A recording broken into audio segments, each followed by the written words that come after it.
Hey! You need to move. This section isn't for you.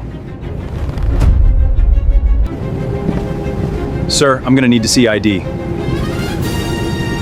Again, take your time. Next time, dress like you belong.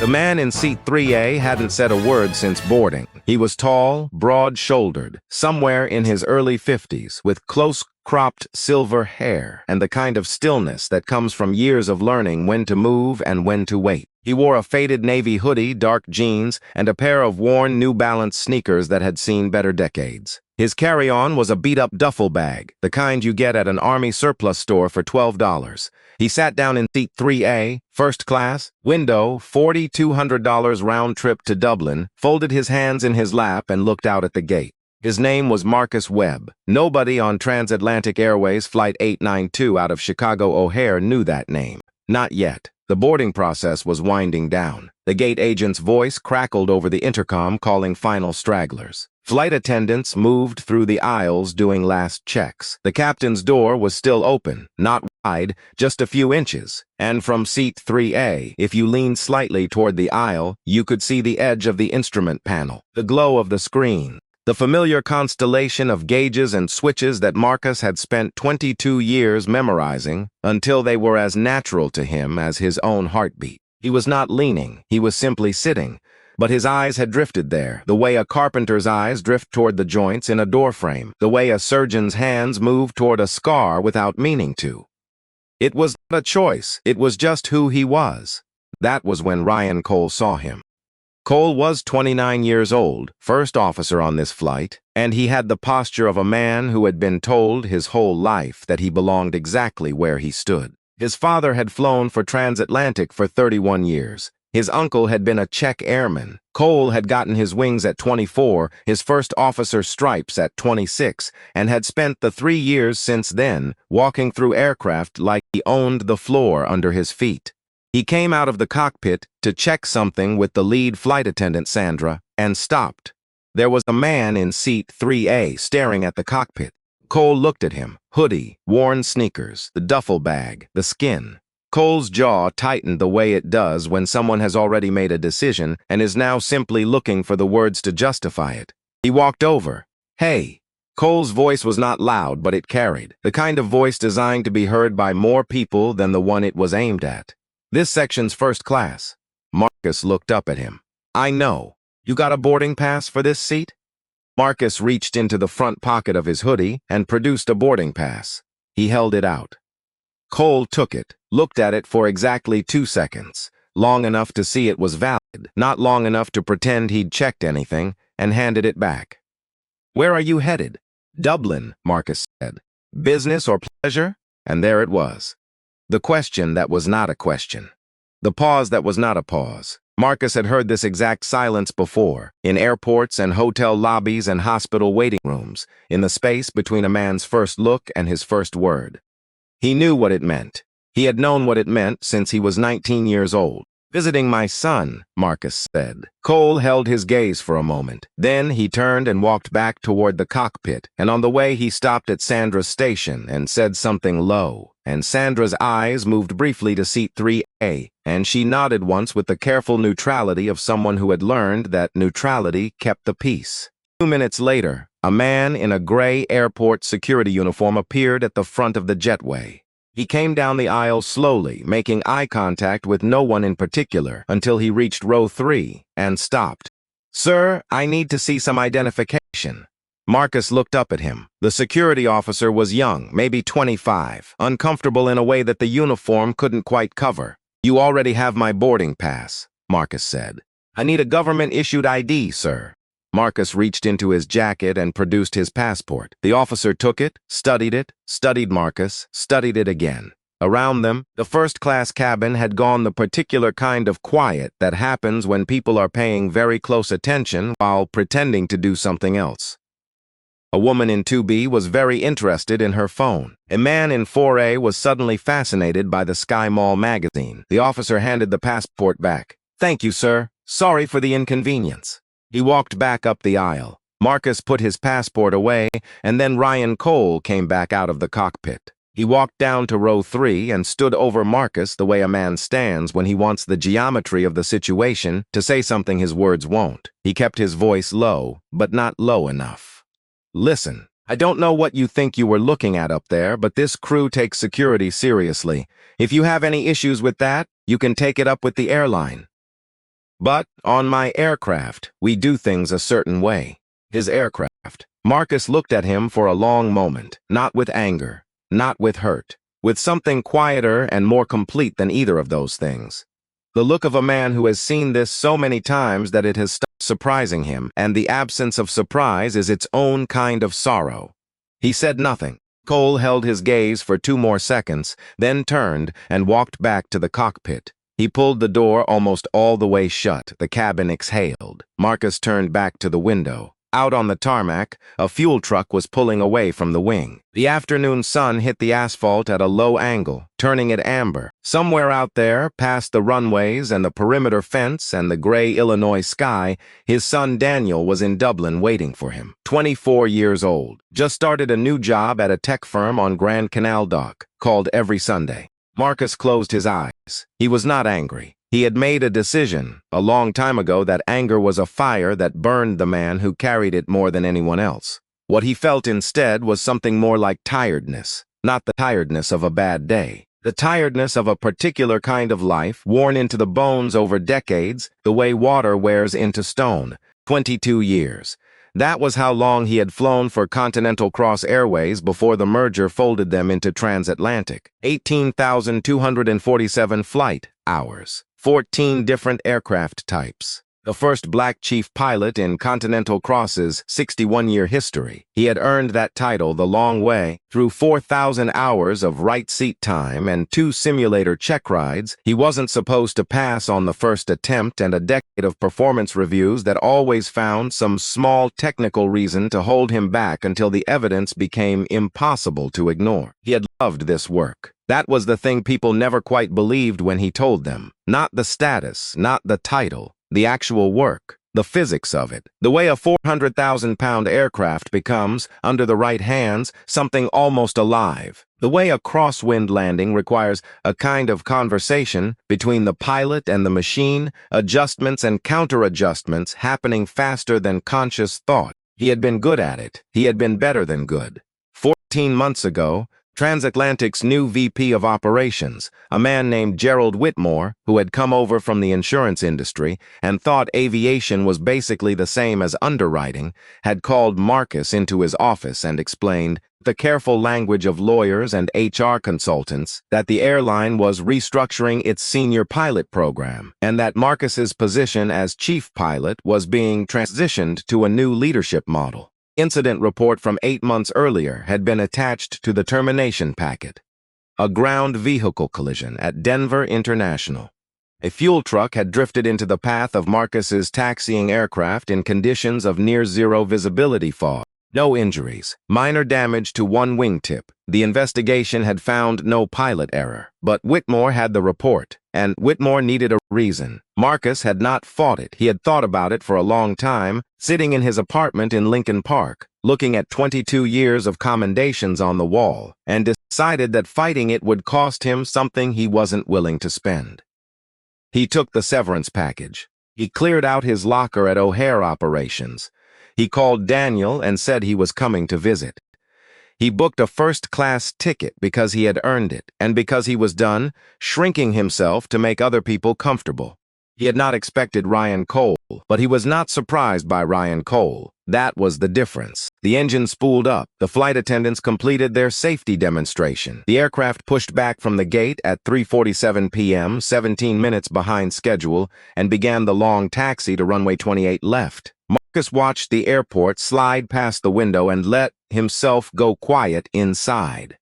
There was a particular kind of peace in the pre-flight sequence that he had never been able to fully leave behind. The way the world simplified itself, the way everything that wasn't the aircraft and the sky fell away.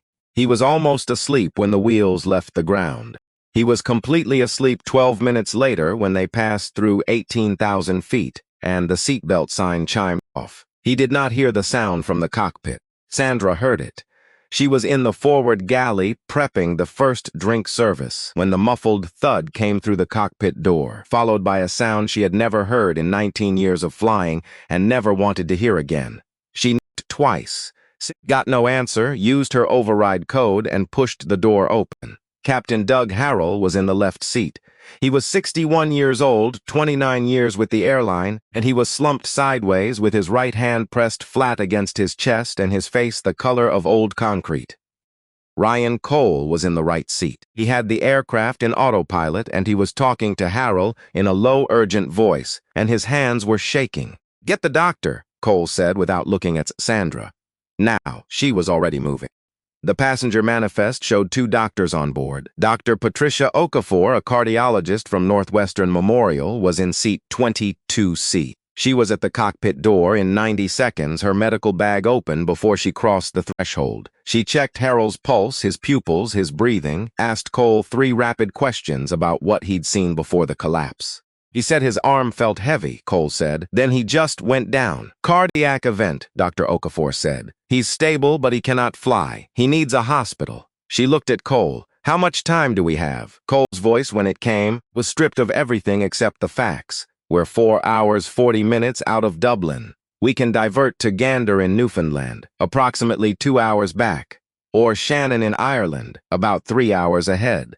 But that's not the main problem." He pointed at the instrument panel. 2 warning lights blinked amber in a slow, ugly rhythm.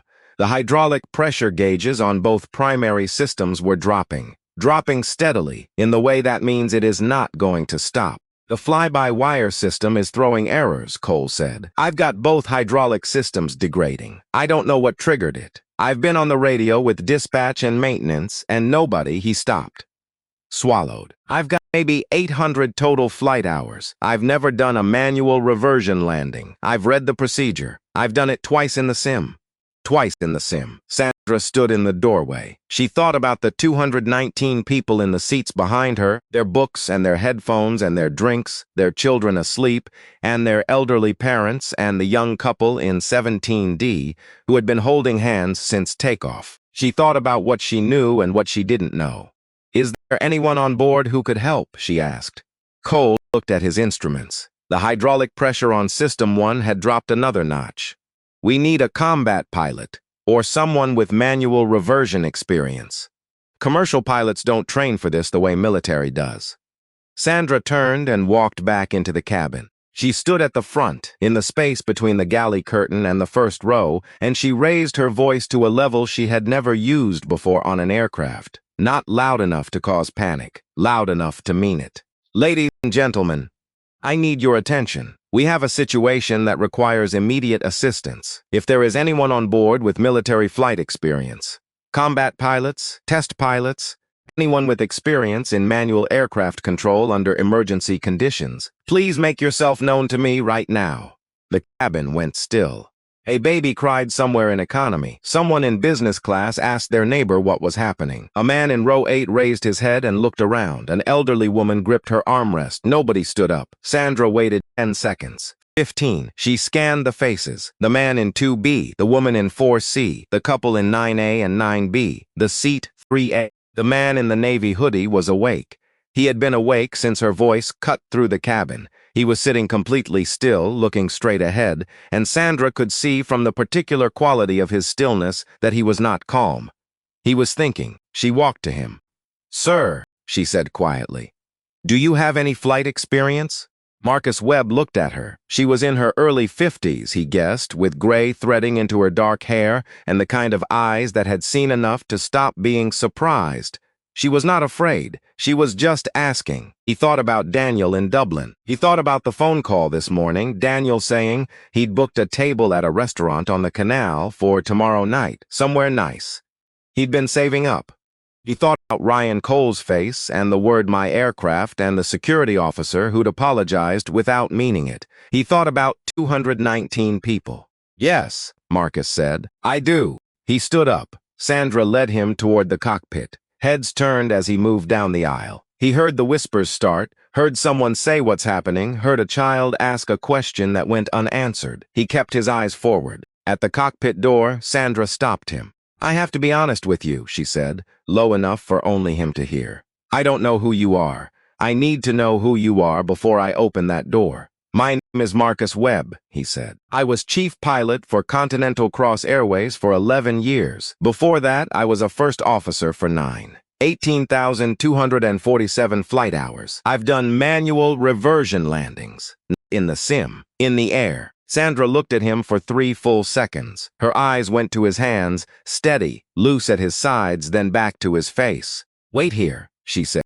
She went to the galley, pulled out the tablet she used for manifests and crew records, and typed in a name. The transatlantic crew database loaded slowly. She typed Marcus Webb, hit search. The result came back in 4 seconds. There was a photo, a professional headshot, the kind that goes on an internal corporate page. The man in the photo was younger, in a white uniform shirt with 4 gold stripes on the epaulets and the transatlantic wings above the left breast pocket. He was looking at the camera with the particular expression of a man who has nothing to prove to it. Below the photo in the blue database, Marcus DWEB, Chief Pilot, Continental Cross Airways, merged entity. Flight 18-247. Certifications ATP type rated B737, B7667, B777, A320. Status, retired, involuntary separation administrative. Current standing, alumni clearance, no restrictions. Sandra stared at the screen for a moment. Then she looked up at the man in the hoodie standing in the doorway of the cockpit that had been his for 11 years. She pushed the door open and stepped back. Marcus walked in. The cockpit was exactly as he remembered and completely different. The 777's instrument layout was familiar in the way that a childhood home is familiar. The proportions right, the details shifted. Dr. Okafor was kneeling beside Captain Harrell, who was breathing steadily, eyes closed, face still gray. Cole was in the right seat with both hands on the yoke and his eyes moving between the instruments and the horizon with the rapid, unfocused quality of a man who is close to the edge of what he knows. He heard Marcus come in. He turned. The color drained from Ryan Cole's face, with a speed that would have been almost funny under different circumstances. Marcus did not look at him yet. He looked at the instruments. He read them the way he had always read them, not sequentially, but all at once. The gauges and the warnings and the numbers resolving into a single picture. Both hydraulic systems degrading. Autopilot holding, but the fly-by-wire errors meant it would drop out without warning. Airspeed good. Altitude 37,000. They were over the Atlantic, approximately 600 miles southeast of Newfoundland. He checked the fuel. Enough for Dublin if nothing else went wrong. But something else was going to go wrong. How long have the hydraulics been dropping? Marcus asked. Cole's voice came out thin. About 12 minutes. Rate of decline? Cole told him. Marcus did the math. They had less time than the instruments were currently suggesting. The rate would accelerate as the pressure dropped further. You can't make Dublin, Marcus said. You can't make Gander either, not safely. Shannon is your best option. 3 hours ahead. It's going to be close. I know Shannon, Cole said. Yes, I was thinking Shannon. Then let's get them on the radio. Cole reached for the mic. His hand was steadier than Marcus expected. Shannon Control, this is Transatlantic 892. We are declaring an emergency. Captain incapacitated, dual hydraulic system failure in progress, requesting priority routing and immediate approach clearance. How do you copy? The response came back in under 10 seconds. Shannon was clear. Shannon was ready. Shannon was already clearing traffic. Runway 24 would be theirs. Cole lowered the mic. He stared at the instruments for a moment. Then he said quietly, facing forward, "You're him." "Yes," Marcus said. The silence between them had weight. Marcus let it sit. He had learned in 22 years that silence was often the most honest thing you could put in a room. "I didn't know," Cole said. The words came out rough-edged, like they'd caught on something on the way up. "No," Marcus said. "You didn't." He moved to the jump seat behind the center console and sat down. "I'll call out numbers and fly the aircraft. I'll out numbers and tell you what I need. I'll call out numbers and tell you what I need. When we get to the approach, if the hydraulics are gone, you're going to give me the yoke and I'll bring her in. Can you work with that?" Cole's jaw tightened. This was the moment. This was the place where pride could kill 220 people. He nodded. "Yes. Good. Let's begin." What followed was 2 hours and 47 minutes of the most precise, most careful flying Marcus had done in 14 months. He called out every number. Rate of descent. airspeed deviation, hydraulic pressure benchmarks. He explained what each reading meant and what response it required, not because Cole didn't know, but because speaking it aloud kept both of them focused, kept the information in the room instead of in their heads, where fear could distort it. Cole flew well. That was the thing Marcus would think about later. Standing in the dark on the tarmac at Shannon, the cold Atlantic wind cutting through his hoodie. Cole was genuinely good. His inputs were clean, his corrections were proportional. Under normal circumstances, in a healthy aircraft with a captain beside him, he would have been exactly what he needed to be. These were not normal circumstances. At 90 minutes out, hydraulic system 1 failed completely. The amber warning became red. Marcus called it out before the alarm sounded. System 1 is gone, you're on system 2. Pressure is at 18% and dropping. We have maybe 40 minutes of partial control before we're in full manual reversion. Cole said nothing. His hands didn't change. Marcus noted that. At 40 minutes out, the autopilot dropped off as predicted. The aircraft lurched slightly before Cole caught it. Marcus was already calling the correction. Left 2 degrees. Hold. Good. At 20 minutes out, with Shannon's lights just beginning to resolve out of the darkness ahead, hydraulic system 2 failed. The controls went heavy. Not dead, not yet, but heavy in the way that means the machine is no longer talking to you, it's listening, and it will only do what you force it to do. My aircraft, Marcus said. Cole released the yoke. Marcus took it. The 777 under manual reversion was nothing like the F-16s he'd read about in training manuals. It was nothing like any simulation he'd run. It was 350,000 pounds of metal that had lost its nervous system and now responding only to brute physics, to the deflection of control surfaces through backup mechanical linkages that had not been the primary system since the 1980s. He flew it the way he had learned to fly everything difficult. By feel, by the tiny messages the airframe sent through the yoke and the rudder pedals, by the sound of the engines and the attitude of the nose against the horizon and 40 years of accumulated instinct that no severance package could touch. Shannon called their position. Marcus responded. Gear down, Marcus said. Cole reached for the lever. The gear came down with a hydraulic groan and locked. The runway lights filled the windscreen.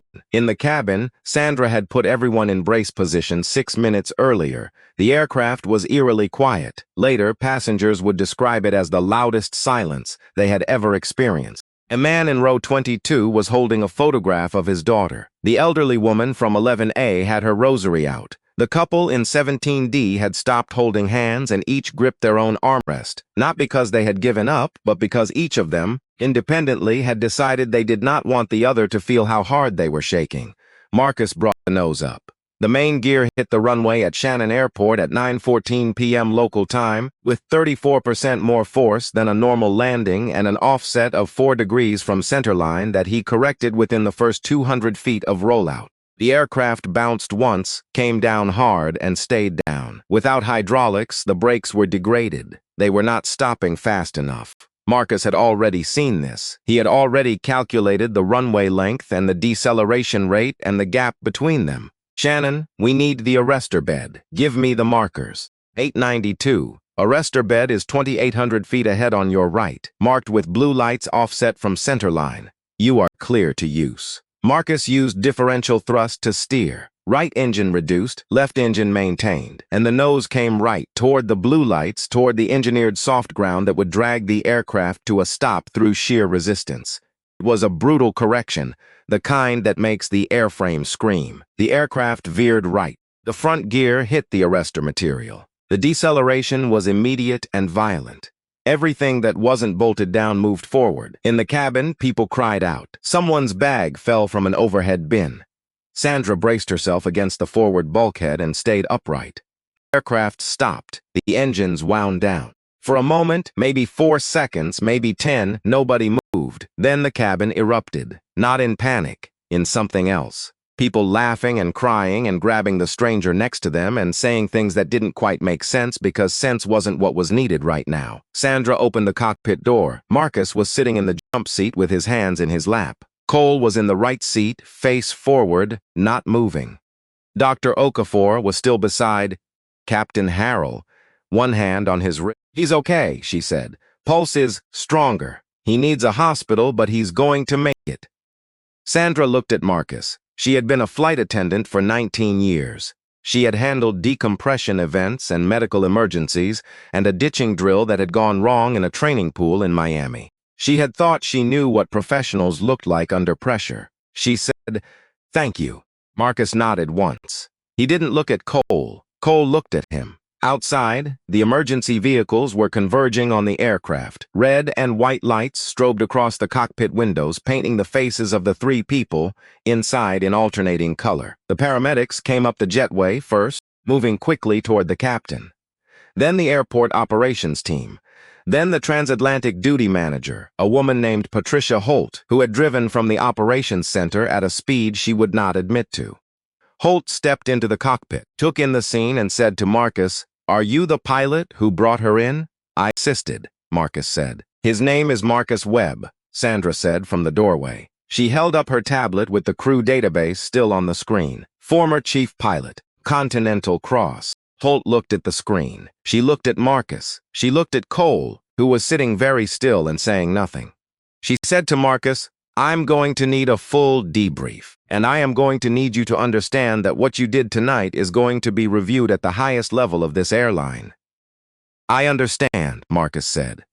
"I also want you to understand," Holt said, her voice shifting slightly, "that you will be compensated for this, and that I am personally sorry that you were on this flight as a passenger." Cole looked up. There was something in his face that hadn't been there before, not quite remorse. The precursor to remorse. The moment when a person begins to understand the actual dimensions of what they've done, not the version they told themselves at the time. The evacuation took 22 minutes. All 219 passengers deplaned via the jetways, which had been repositioned to the aircraft. Captain Harrell was taken off on a stretcher, conscious now, squeezing the paramedic's hand. Dr. Okafor walked beside Gurney. He would survive. The blockage was partial. The intervention in Dublin and the lower stress of not dying had helped. Marcus was the last person off the aircraft. He stood in the jetway for a moment and looked back at the empty cabin. The seats, the overhead bins, the galley curtain still moving slightly in the draft. The cockpit door standing open, the instruments still lit, the runway lights visible through the windscreen. He had loved this work. He walked out into the terminal. The passengers were clustered in the gate area, many still on phones, some being tended by airport medical staff, others simply sitting with the particular blankness of people who have just been returned to their lives and aren't yet sure what to do with them. When Marcus came through the door, a few people looked up, then more, then most of the room. Someone started clapping. It built slowly, the way real things build, not all at once, but person by person, each one making their own decision. The couple from 17D, the man who'd been holding the photograph, the elderly woman with the rosary who was still holding it, the baby from economy class who did not clap but stopped crying, which felt like the same thing. Marcus stood in the middle of it and felt something in his chest that he had no clean name for. He nodded once to the room and kept walking. Ryan Cole was standing near the windows, away from the crowd, looking out at the aircraft on the tarmac. The lights of the emergency vehicles had dimmed now. The aircraft sat still and dark in the Irish night, its nose tilted slightly from the arrestor bed, one wing catching the reflection of the terminal lights. Marcus stopped beside him. He didn't say anything for a moment, neither did Cole. Then Cole said, "I was wrong." The words came out flat and direct, without the softening that people usually add when they're apologizing but not quite ready to mean it. Just, "I was wrong about you on the plane. Before, I was." He stopped. "I don't have an excuse for it." Marcus looked at him. The young man's profile against the window was tighter than it had been in the cockpit. The control was gone. What was left was something rawer and less certain, the face of someone who's just seen a gap between who they thought they were and who they actually are, and the gap is wider than expected. "No," Marcus said. "You don't." Cole nodded. He stared at the aircraft. "You flew well tonight," Marcus said. "When it mattered, you held together." Cole didn't respond for a moment. Then, "I've been flying for 5 years and I've never been actually scared before tonight." He paused. "I mean scared. When the autopilot dropped and the hydraulics," he shook his head.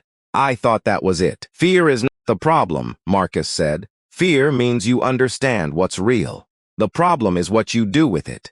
He let that sit. Then he said, "You need to figure something out, Cole. Not about flying. You're good at flying. You need to figure out something else." He didn't explain what he meant. He didn't need to. Cole's face said he understood exactly. Patricia Holt found Marcus 20 minutes later and walked him through the debrief protocol. She told him that Transatlantic's CEO, Richard Marsh, had already been woken up in his home in Charlotte and briefed. She told him that the airline's legal team would be in contact within 48 hours regarding compensation. She told him with a precision that suggested she had chosen her words carefully, that the circumstances of his separation from the airline 14 months ago would be reviewed at the senior leadership level. Marcus listened to all of it. He asked for an update on Captain Harrell, who was stable at Limerick Regional. He asked when the next available flight to Dublin would be. She stared at him. "Do you still want to go to Dublin?"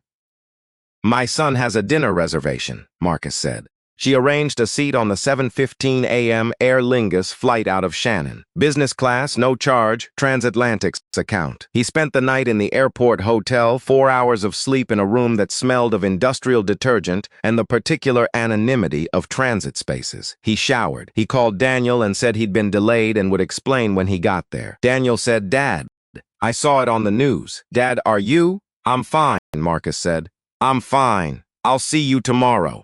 He lay in the dark for a while and thought about the moment the hydraulics failed and the controls went heavy and the runway lights were out there in the dark and there was nothing between them and the ground except what he knew, what he'd learned, and the 22 years he'd spent becoming someone capable of that specific moment. Transatlantic's formal review was concluded 6 weeks later. The findings, released through a statement by CEO Richard Marsh, cited serious procedural failures in Marcus's original separation and evidence of bias in the administrative review process. The separation was reclassified as wrongful termination. Marcus was offered a settlement that his attorney described as generous, and that Marcus described to Daniel over the phone as fair. Ryan Cole was placed on administrative leave pending an investigation into his conduct before the emergency. The investigation reviewed Sandra's account, the security officer's report, and the statements of 6 first-class passengers who had witnessed the boarding exchange. Cole was found to have violated Transatlantic's non-discrimination policy in 3 separate documented instances. He was suspended without pay for 90 days. And required to complete bias awareness training and additional supervision before returning to duty.